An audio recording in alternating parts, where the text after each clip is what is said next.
Get the Friendo Club set up today and get access to over 700 Going In Raw bonus episodes, our monthly Big Blue predictions challenges, and the ability to ask questions at Going In Raw. We also offer the Steven Larson comic book and exclusive Friendo Club t-shirt. Just hit join here at youtube.com/Steven Larson or go to patreon.com/Steven Larson to sign up. Hey, Friendo, Steve here. Hey, Larson. Welcome back to Going In Raw, the only pro wrestling podcast you need to be listening to. This weekend, we've got Crown Jewel. It's Saturday at 10 a.m. Pacific, 1 p.m. Eastern, so be sure to hang out with us while we watch the show and then do our review afterwards. But this is our Hot Takes episode of the week, and we've got a bunch of them to get to. First up, from the real TJP. Well, these first two are kind of related, so we could address them together. All right, in tandem, and Shotgun Sean have similar takes. Real TJP says Dom Mysterio should dethrone Gunther, but then Shotgun Sean warns the world is not ready for Dirty Dom to beat Gunther for the world title. Larson, what odds do you give Dirty Dom being the one to dethrone the Ring General? Street Trash. For the audio crowd, Larson's shaking his head in complete dismissal of the idea. I mean, I guess if Gunther quits the company, and they just give the title to Dom, wow, that's basically the only chance it's going to happen. I feel like there's a better chance of them riding Gunther losing in a very, very, very cheaty fashion to Dom than Gunther quitting the company and then giving them the title to Dom. That's usually not how it works. It's not how it works, but I can't think of any reality in our universe in the near future where Gunther loses to Dominic Mysterio. Now, if you want to talk, in the future, a year, 2, 3 years from now, that's a discussion. But within the next 3 weeks, not a chance. Yeah, I agree. I look. Let me ask you this. I mean, just for the fun of conversation, and this is our Absolutely, first hot that's take. what this show's about. We can't just dismiss this outright. Say no and move on. Can't do that. Yeah, that's silly. It's our thumbnail.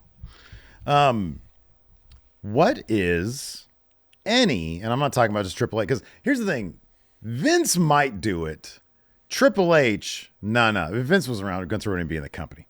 But with Triple H, I would severely doubt he would go to that kind of gimmick booking. He really does he likes the Judgment Day. I mean, their current booking notwithstanding, yeah. I think that he still likes the Judgment Day. Is there any situation in the past under Vince McMahon anyways, because Triple H sat at Vince's learning tree, that would be similar to a situation like this? Like the one thing I can think of, and I don't even think, and I still think it's an apples and oranges thing, is a chicken shit heel in the vein of Chris Jericho winning when he did, not the 99, reversal. Yeah. But when he did, he was a chicken shit heel. He didn't like to fight. Eventually they used him for Triple H's big return. But Jericho was crafty. And he got those, he got the undisputed title, basically. I think maybe, again, I don't think it's a one-to-one analogy, but maybe another one, because it's someone who was a bit of a chicken shit heel who had people backing him up, and that was Seth Rollins when he first won the title. Yeah. He had J&J security, he had Corporate Kane, he had the full power of the authority behind him. Sure. And not to say Judgment Day necessarily... I mean, J&J security were pretty hapless, but at the same time, it's the authority. I mean, the storyline is the full weight of the company was behind Seth Rollins, and Judgment Day doesn't have that. But in terms of a chicken shit heel who utilizes interference to get wins, maybe that's a more apt analogy. But here's the thing. Sorry, you got another one? Well, no, let me before you continue on with whatever you're about to say, staying on Seth Rollins for a second, I was thinking to myself, well, Seth Rollins was the first NXT champion, but Dominic Mysterio was North American champion. And I know that they were, even in those cases, they're apples to oranges, because Dom was a chicken shit heel winning that title, and Rollins won it straight up. Yeah, he was babyface too. And then I was thinking, well, wait a second. Seth Rollins, he was a tag champion. Dom wasn't a tag champion, but other people in Judgment Day were. Yeah, Finn and Priest were before Yeah. it was Finn and JD. Yeah. So Dom couldn't lay claim to that. But I can see some because I'm trying to think. It's like, okay, well, when you remove yourself from the story, Seth Rollins clearly was a guy that they wanted to set up as a legitimate championship material guy. And I don't get that sense from Dom right now, although I think clearly they understand that the material is there. I think that they're building Dom in a very long-term way. Yeah, absolutely. I think, well, first of all, it's not even a guarantee that Dom is going to get a title shot against Gunther. Pierce told him step one is this. Mm-hmm, sure. He says you want to make your case, win this match, which, if you read between the lines, you could say, well, yeah, he's going to give a title shot. But again, it's not a guarantee that he's going to get it. Mm-hmm. If anything, this match will go down to explore the dynamics within Judgment Day, specifically Finn Balor's discontent with his standing within the faction. I think that is first and foremost the role of this match. Secondary to that, perhaps, is Damian Priest getting involved to cost Dominic Mysterio this match, and in doing so, getting a measure of revenge, for what happened on Raw. Also, staking his own claim to be Gunther's opponent in the near future, as he said was his goal recently, I think as of a week or two ago on Raw. This match exists to hit some story beats they want to hit for Judgment Day. Priest, Gunther will win decisively. He'll move on to CM Punk probably at Survivor Series. And Damian Priest still going to be stuck in the whole Judgment Day thing. And Dom gets his opportunity. He can blame Damian Priest for costing him his chance at the title. Just what we need, another prolonged storyline between Damian Priest and a member of Judgment Day. Yeah, boy. Yeah, that'd be something else. But yeah, I'm trying to think of other examples. And it's funny trying to understand exactly where Dom is right now as a character. It's kind of interesting that he's stepping up and saying, hey, I want to see if I can accomplish this on my own. You saw Damian Priest do the same kind of thing before. But you just got to think they'd probably flirt. When he stepped up and said, hey, I'm going to be, when the Intercontinental Championship Contenders Tournament was up, he was like, I'm going to be Intercontinental Champion. It would not have shocked me to see them at least flirt with him going far in that tournament, which I don't think they did. He got ran off by, I think, Priest during that match, or whoever it was that ran him off. Ray, I don't know what it was. But yeah, it'll be interesting to see them chart Dominic's path going forward. If they eventually turn the corner with him being a guy that they see as obviously first, hell, maybe even first a tag champ of some sort. I know right now Judgment Day have the tag titles, but and a mid-card champion, because even the mid-card titles are rarefied air right now. Braun Breaker, he lost it, got it right back. Jey Uso's like the most popular guy, and he just had it for 4 weeks. So only 4 weeks. Yeah, it's not like, back in the Vince days, you'd get a guy like, I don't know, a JD McDonough. Oh, he's got the Intercontinental Champion. It would be the much lower random guys. Like Ricochet was kind of nothing when he had that thing. He would never defend it on pay-per-view. Yeah. And then Gunther had it, and Triple H really ran with that as a prestigious title. And so, contrary to, I think it was on a Wrestle Juice that I had when somebody said that Triple H's booking actually devalues the titles, and I disagree with that. I think he's sorting out the tag titles right now as we speak. I think War Raiders, with Motor City Machine Guns, they are going to try to reset the tag division. I think they're going to do the same thing with the War Raiders. Yeah. Because I feel like he probably hears the criticism and he probably knows it's right. They are like just nothings. He's on his burner account on his phone at gorilla position, seeing all the criticism of his booking of the tag titles. With his reading glasses there. Yeah, his reading glasses on. He's got the zoom function on the iPhone like turned all the way it's up. like 28 size font. Yeah. I think, I'll be honest, I think it'd be a lot of fun. I love Dominic Mysterio as a character, and I think there's some interesting stuff, but like I just don't see it. I don't see that at all. It's not going to happen.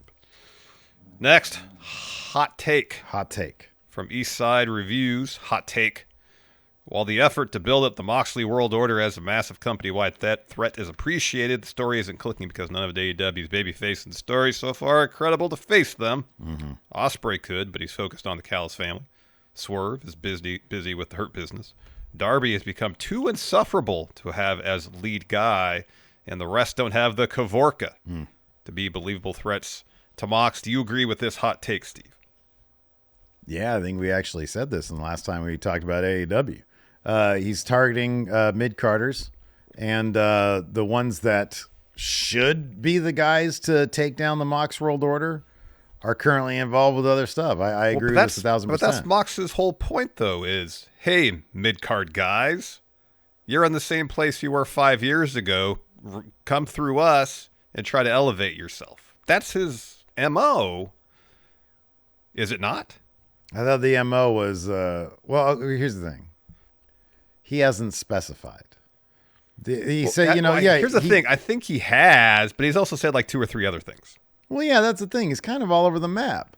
Like, the problem is, if his thing is, this isn't the company that I wanted to be, I think you can logically go back to the origins of the Blackpool Combat Club and what they wanted to see from the Blackpool Combat Club. Hey, Brian, you and I are going to raise the future of this company into basically the new us, and they're going to take over.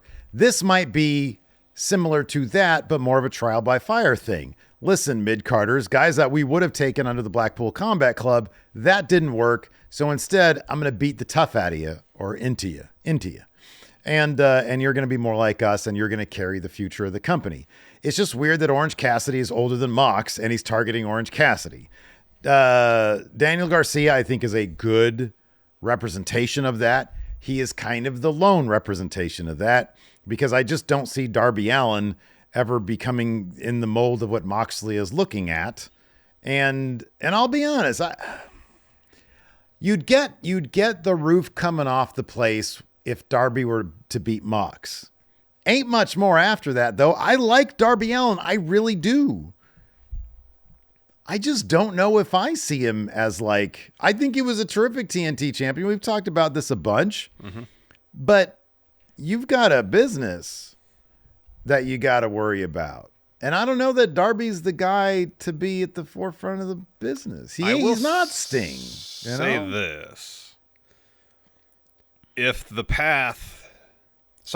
end goal for this Mox World Order thing is to have Darby be AEW World Champion, which I think it is, it's better they do it this way than the plans that were initially reported, even though apparently, according to I think Meltzer, that was all subterfuge, which was Darby was supposed to beat Danielson at Wrestle Dream. Yeah, right. Apparently that because there's a story here leading to Darby's win as opposed to he won Battle Royal, gets title shot, wins the match. I mean, this is going to be one of those things where Mox, in the end, is going to be able to say, hey, I took it to Private Party. Look at them now. I took it to Daniel Garcia. He's the TNT champion now. I took it to Darby Allin. He beat me for the world championship. So my methods work. But to get back to this, here's the thing is, though, my issue with the story as it's being laid out isn't so much that Mox is feuding with mid-carders, because I think that's the point of it. I just don't really, I don't know. I'm not buying into Mox's motivation and that being this huge threat to AEW. Someone who in his own mind wants to make AEW better. You can argue with the means, but the goal should be in alignment with a lot of other people. Like, I feel like there needs to be something in it for Mox and not just, I made AEW better company. Well, I think he needs to have some selfish personal motivation behind this as well. My thing, I disagree. I think that, like, the motivation of, I essentially built this company because he was there from day one. Yeah. The first pay-per-view. Yeah. I built this and I want to make sure there's a legacy in place when I go. I could see that as being a proper motivation. It's just, you've got a pretty good thing going with Swerve, Hangman, and Ospreay. Absolutely. Takeshita. You can't tell me they're not tough. When Will Hobbs comes back, he's a big deal. Yeah. Like, I don't know. Again, you look at the participants and there's like one that kind of makes sense, and that's Garcia. And Garcia's proven he is tough. He's just young. Like, Garcia would easily fit into that crew better than Wheeler Yuta would. Yeah. So it's the targets. And when you look at the targets, it's like, okay, well, what is the point he's trying to make exactly? Because like you can consider Swerve and Ospreay the future of the company. Orange Cassidy's like 40 years old. Yeah. Well, there's two things I want to say here. I don't disagree with that. And I think maybe if Mox's motivations were a little more fleshed out, or a little more direct, then maybe him focusing who he's focusing on would make more sense. Like there just seems to be a piece missing from the story element of it, not so much who he's feuding with, I feel like. He tried to kill Daniel Bryan or Bryan Danielson. Why? Yeah. Why? Because he thought, this is what I gathered from it. Because he knew that the sight of Danielson being retired and then nearly killed by Mox would shock the mid-carders to such a degree that they'd be out for revenge, and therefore they would elevate themselves. So is it that they're not actually replicating the NWO? They're not trying to take the NWO story and modernizing it. They're trying to take the Millionaires versus the New Blood and modernize it. Because New Blood was just a bunch of mid-carders. They had all the main eventers, but like in this case, it's like, well, he's just targeting the mid-carders. Like, there are probably better ways to do that. And I think I think the crux of this is that there's some missing element in the story for me to really buy into it, as opposed to who Mox and the Mox World Order is necessarily feuding with. Because I think the idea out of storyline to have Mox, arguably the top guy in your company, feuding with mid-carders to help elevate him, I think is a good idea. I just think there's something in terms of his motivation that's lacking for me to really buy into it. Yeah, I don't know. And I think the goal of the story here, ultimately with Darby winning, is to get him to a place where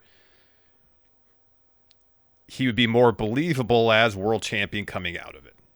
And if they're following the Sting template, you could debate whether Darby is a modern day Sting or not, but I think that's the idea. I think it is too. I'm just saying, how much more compelling would it be if Mox took out Swerve and Ospreay and Takeshi? You know what I mean? Like, it'd be much more compelling if he was like, this isn't what I envisioned. And we have talked about the silliness of him targeting deathmatch wrestlers. Yeah. But the irony, hypocrisy, whatever you want to call it. But like, if he were to say, Hangman Adam Page, mentally you're hanging on by a thread. What do you say about Punk strong, weak mind? Yeah. You're hanging on by a thread. This isn't, you're not strong enough to lead this. Swerve, you got beat by old Bryan Danielson. You're not strong enough to lead this. Then it's like, oh, the main eventers are going to take this back from Mox. I just don't see that, I don't see this being like the shift, the old guard to the new guard that I think it had the potential to be when he said, this isn't your company anymore. Well, no, it's Swerve and Ospreay's company now. Mm-hmm. Why aren't you going after them? Because he feels like, I don't know, he feels like they're elevated to the point where they need to be. Yeah. To carry the company. Whereas he feels like Daniel Garcia and Orange Cassidy and Darby and everybody else isn't to Dark Order isn't to that point, He's like, hey, that's how I'm reading into this. Is John Silver? You should be a lot further along. A lot of the competitors that have been in AEW since day one are in the same place they were 5 years ago. That's definitely not the case with Orange Cassidy. Yeah, I know. Orange Cassidy used to sit in the bathroom. Yeah. And then he had the international title for a year. Yeah, and on top of that, unless this marks some sort of permanent change for Orange Cassidy, I don't really see it doing much for him. But Orange Cassidy's gimmick is incredibly over. It is. And as much as I'd be okay with him advancing as a character, I don't know that it's going to be successful because he's established such a very popular thing that is very specific and probably is, I'm sorry, in the grand scheme of things, change would be counterproductive to that.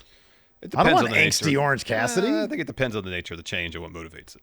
I think people like the character. We have a question about Orange Cassidy coming up here in a little bit. People like the character of Orange Cassidy. Every time they've shown some dimension past the kind of slacker aspect of it, I think people buy into it. Now, will they be into it when that switch is flipped kind of full time? That's a big question. Remains to be seen, but I think people have bought into the Orange Cassidy character enough that they're not going to dismiss it out of hand.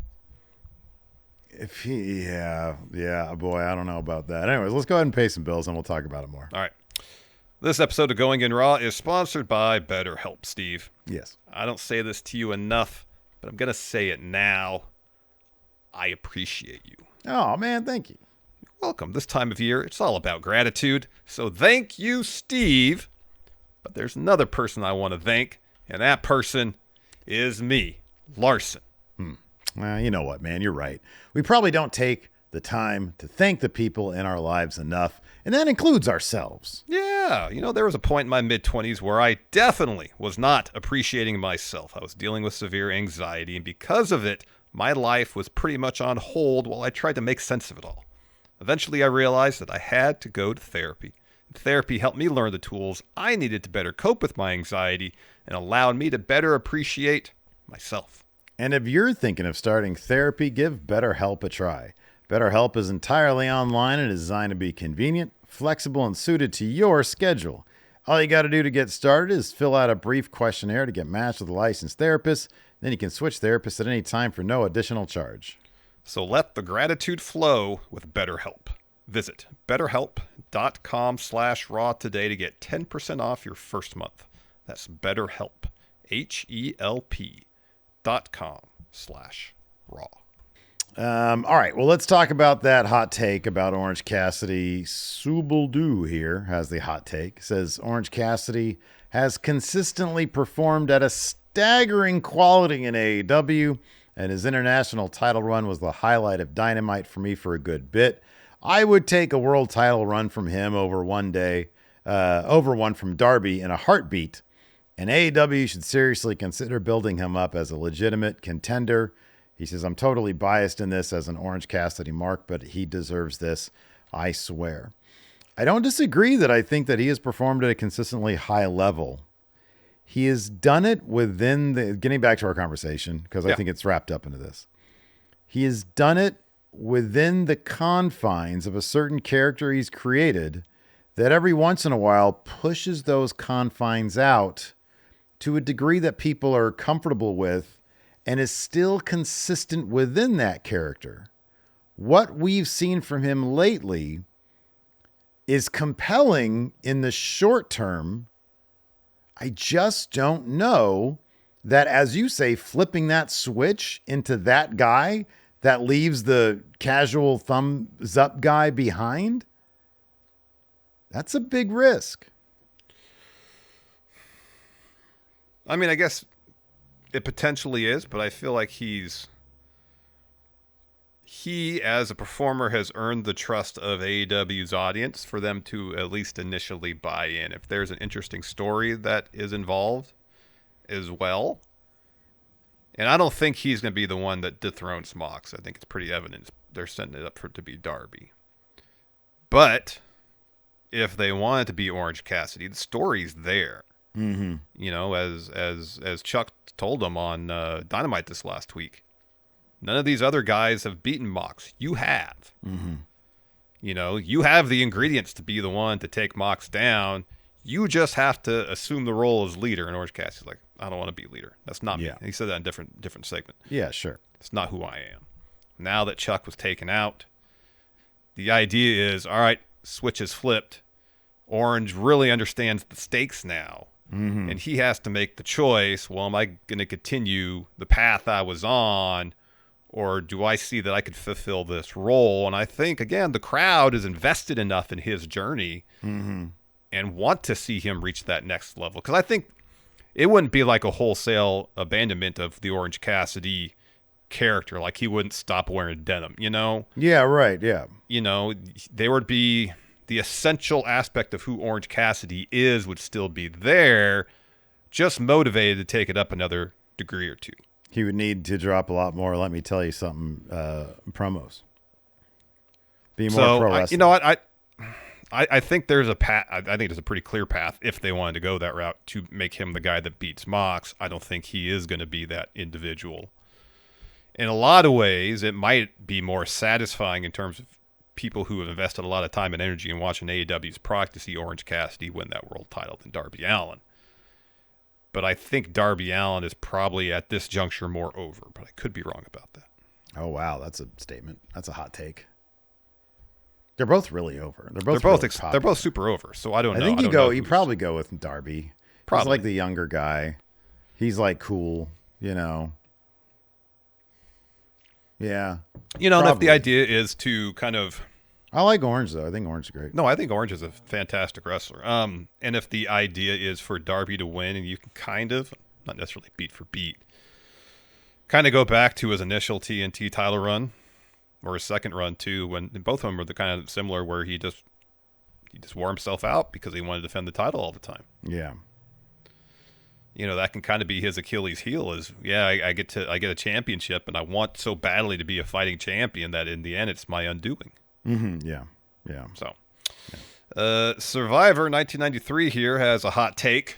Hot take. The Winged Eagle belt is overrated and isn't even a top 3 WWE title design.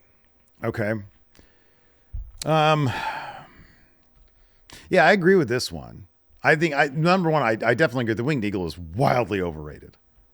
I don't think it touches the network logo. I don't think it does. I really don't. I think it looks generic. I think it looks like normal. Like, come on, man, it's your company. Proudly display the logo right there on the front of it. I mean, it's a good looking title. Marketing opportunities of. It's a good looking title. I'd have to look at you got to try to remove nostalgia. You got to remove historical context if you simply want to look at this stuff through the lens of belt design. Yeah. The most beautiful belt ever crafted, I think, in wrestling isn't even a WWE title. It's the big gold belt. So you take that off the table. I think boy. So what if they take the Winged Eagle title, take the globe out of the middle, and instead put a WWE logo? Would you be satisfied then? No, I don't know. It's a good looking title. I'm not going to say it's an ugly title. It might be top 3. I'm in my head. I'm trying to process like 3 other titles that I like better. I do really like the network title. I'm fine. I like that one a lot. I think it looks great. But I like the original one. I like the one that looks more like the tribal.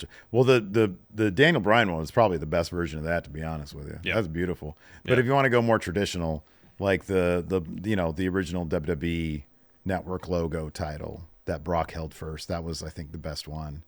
And then they get that stupid mustard title. Oh, what variation did you like more? No, I mean I've made it perfectly clear that I really like the Winged Eagle title.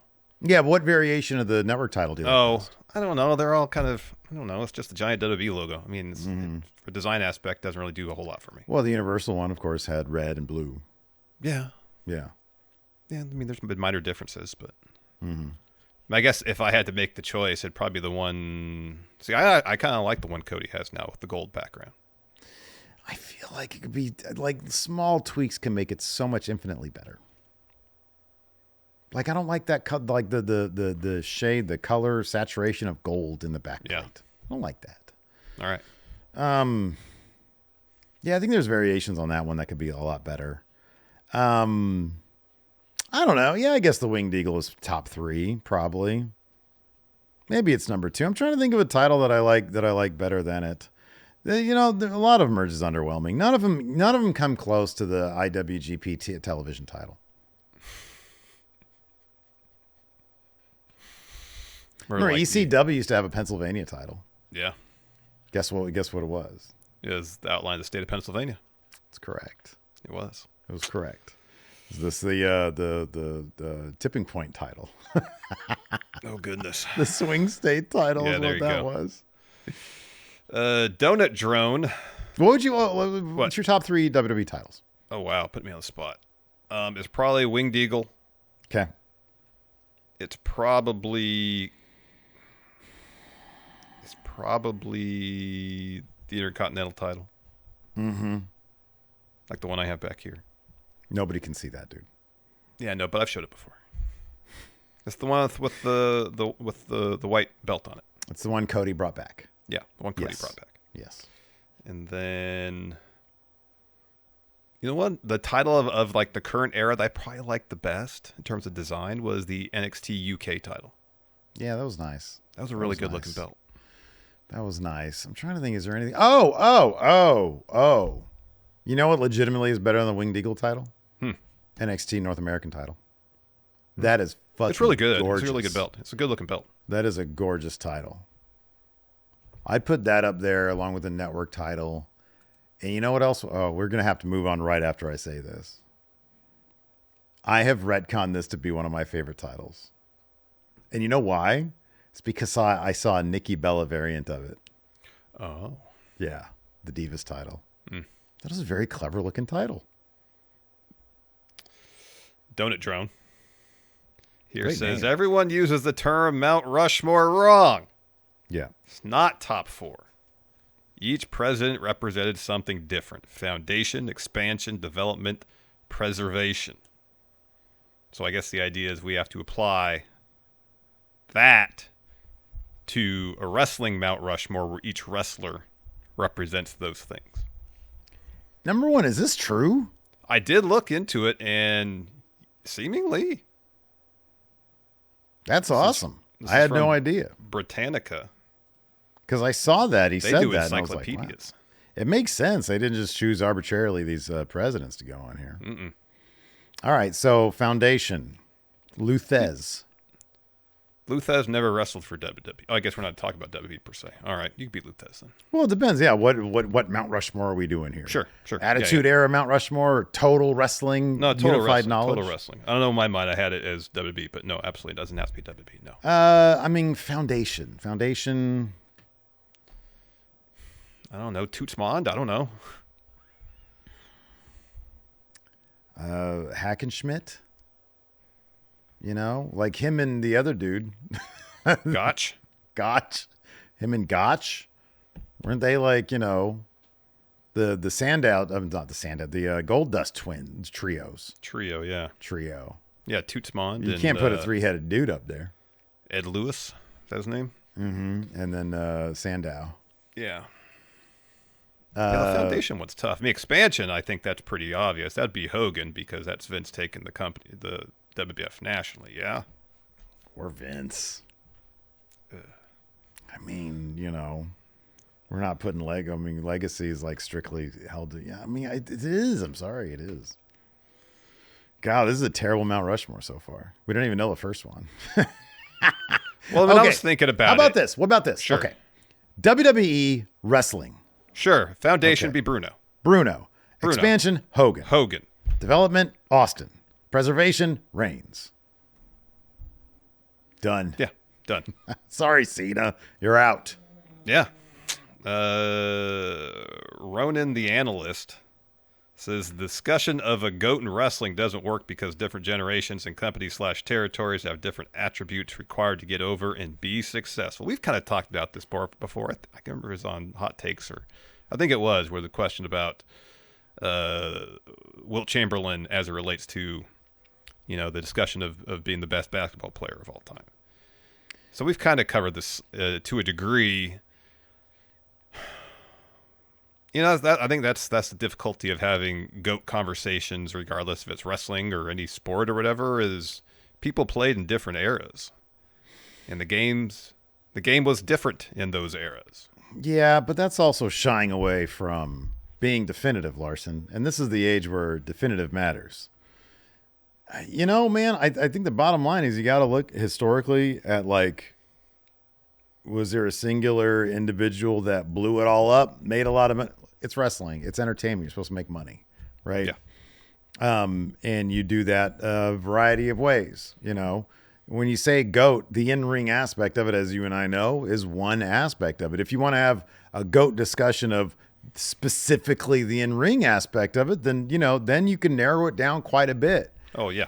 If you want to have a generalized, it's but just I will like say we this. just Hold did on. with the Mount Rushmore. It's hard to do. Going back to the in-ring aspect, but given that wrestling and the styles of wrestling have continued to evolve someone who might have been considered up there in the GOAT conversation in the 60s. You look at their in-ring work and it pales in comparison to someone now. But at the time, they may have been head and shoulders over their contemporaries. Yeah, I know. I mean, look, we can never know who would win I don't know. I kind of feel like if MJ and Wilt Chamberlain got together in both their primes, MJ would probably smoke that old fool. So, I don't know. But then would LeBron smoke MJ? I don't know. But I do kind of feel like there is, I don't know. Doesn't work because different generations and companies' territories have different attributes required to get over and be successful. See, I disagree with that aspect of it. Because the bottom line is there are certain things that are kind of universal. Your ability to connect with the crowd. And I know that's an abstract, obtuse argument or whatever. But I don't know. I think you can narrow it down. So I don't think you can ever. I think discussions of GOATs in wrestling always works because it's always a lot of fun. And we always get asked that question. And we always have a fun debate over it. Yeah. Sir Sketch the Fourth here has a hot take. Says, the current New Day storyline is 100 times better than the current Bloodline storyline. 100 times is a lot, but do you agree with the general assessment? I don't know if I would say the possibility is there for this current New Day storyline to be potentially more intriguing than the current Bloodline storyline, simply because I feel like I have a pretty good sense where the current Bloodline story is going to be heading. That's a good point. You can kind of understand where it's going, yeah. I don't exactly know where the New Day storyline is going to go. Even with the Bloodline stuff. Are they both going to turn heel? Yeah. What's going to happen? I don't know. Even with the Bloodline stuff, they've kind of taken like the short route there to some degree. Like they took a long time off from stuff, and then all of a sudden, Jay's back in. He's back in. Not a lot of hemming and hawing. He's back in. Yeah. Now what's Sammy up to? We know what Sammy's up to. He's going to be included in the War Games on the good Bloodline side. We know that. Mm-hmm. You're right about the New Day. We have no idea what's happening here. We have no idea where it's going to go. Is it going to be lost in Waller-Austin theory purgatory? Are they actually going to do something with it by the end of the year? Mm-hmm. Are both guys going to go heel? Are they going to split? Are they going to stay together? Are they both going to get on good terms? We have no idea. So, yeah, I agree. I think it's the possibility that it could be more intriguing than what's going on right now. I think, I agree with your take on it. Absolutely. I think both the New Day story and what they're doing now with Final Testament, Miz, and the Wyatt Six is probably some of the best stuff going on Raw right now. Yeah, I don't disagree with that. It's the most interesting stuff. Mm-hmm. Colton, hot take. Hot take. Says, the Attitude Era doesn't hold up to today's product and is only held so highly due to nostalgia bias. Well, I think it's held so highly because of how intense the energy was in the arenas and its overall grasp on the zeitgeist at the time. We live in a different cultural time right now. As it pertains to pop culture, it's very difficult for people to get a handle on the entirety of popular culture because it's so niche down and it's so expansive now. There are so many different avenues of entertainment that are taken up our attention spans. And so back then, you see this with movies, music, whatever, there was a one culture where everybody knew one thing. Back then, WWF was no different. It was on the cover of TV Guide, therefore everybody knew what it was. Everybody was watching it or at least aware of it. And you look at the energy in the arenas and the shockingly quick manner in which stars were made back then. I think that justifies it as being a fondly remembered time in wrestling. It came with all sorts of problematic issues with it as well, and that shouldn't be ignored. But in terms of replicating the energy of the Attitude Era, no era has come close to that. Not even today's era. That being said, I like today's product. I think that it's more interesting in terms of the stories that are being presented and the characters that are being presented. Example number one off the top of my head, what they're doing with The Miz. Oh, heel turn from The Miz, not so fast. This guy is in over his head. And I love that. And we wouldn't have gotten that back in the Attitude Era. Yeah, I think today, obviously the in-ring product now is... And there's that for sure. Best it's ever been. Yeah. Whatever style or styles of wrestling you like will be on your television. Whether it's WWE or just about any other promotion. The attention to detail right now, specifically in WWE, when it comes to characterization, is probably right now better than it's ever been as well. That's kind of like the one thing more than anything else that Triple H has brought to the table is attention to the details in terms of characters and how they're portrayed. Because that was that kind of stuff that was often thrown aside by Vince because he'd wake up one day and decide he would have a moment, whether it made sense for the character or not. And Triple H pays, and the creative staff pays attention to that stuff. You mentioned the Miz thing, and you know, I wonder if him as a character looks back at his career and looked at all the times he turned heel or was heel and was like, oh, all right, this is second nature to me. This is going to be fine, only to find out, no, there's consequences for this now. Yeah. Something that he probably hasn't had to face before like this. And I think that's interesting. It's an interesting take on the heel turn. And having Karrion Kross there, the kind of devil on your shoulder, antagonizing him to go further and further down the road of the heel turn. And then you got Wyatt Six involved. It's interesting stuff. It is, yeah. It's this kind of interesting detail of the character that happened so rarely in the Vince years. Yeah. I think the closest thing you'd have is like Mankind. Yeah. You know, like Mankind stuff where he was like, oh, I'll be your corporate champion. I'll buy into that. And then it's like, no, Vince didn't want you. Wanted The Rock, because look at him. Yeah, I thought there was some interesting stuff there. But yeah, by and large, you're not going to get that level of depth with characters in the Attitude Era. No, especially not in the mid-card. No. Oh, God, no. No. Last one here from Mr. the Smurf. Says, comedy wrestling can be as compelling as any other wrestling form when done right.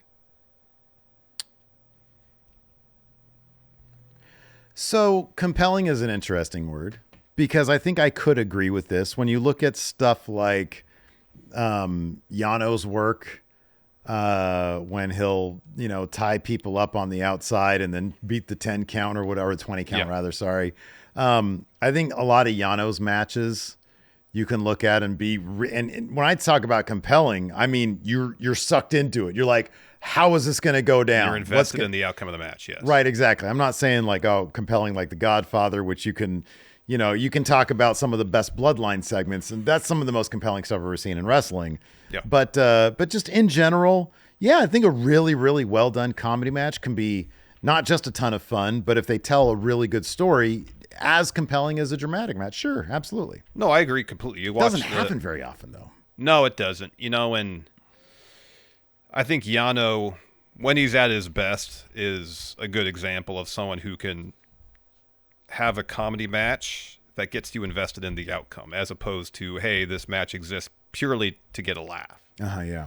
You watch his match. He's had a couple matches, I think, with Kenny Omega, that one where they both have their feet taped together. And you got someone like Kenny, who's in his own right, not just an exceptional wrestler across the board, but a fantastic comedy wrestler. Great comedy wrestler, yeah. Who, again, is someone who can make a match comedic, yet still compelling. Yeah, right, yeah. And I think so often especially in like the history of WWE, comedy matches existed for the sake of getting a laugh, as opposed to getting a laugh while getting you invested in the outcome of the match. Sure, yeah. And I think when comedy wrestling is done right, it could do both those things. Yeah, right, yeah. Yeah, no, I agree with that. Make sure you guys are subbed to the channel, because that's where you'll get, and hit the notify bell, because then you'll get notified when we put up our hot takes thread. Thanks everybody for submitting your hot takes. If we didn't get to yours this week, feel free to resubmit it next week on the hot takes thread. And thanks for tuning in. We appreciate it. Till next time, we'll see you guys around. Goodbye.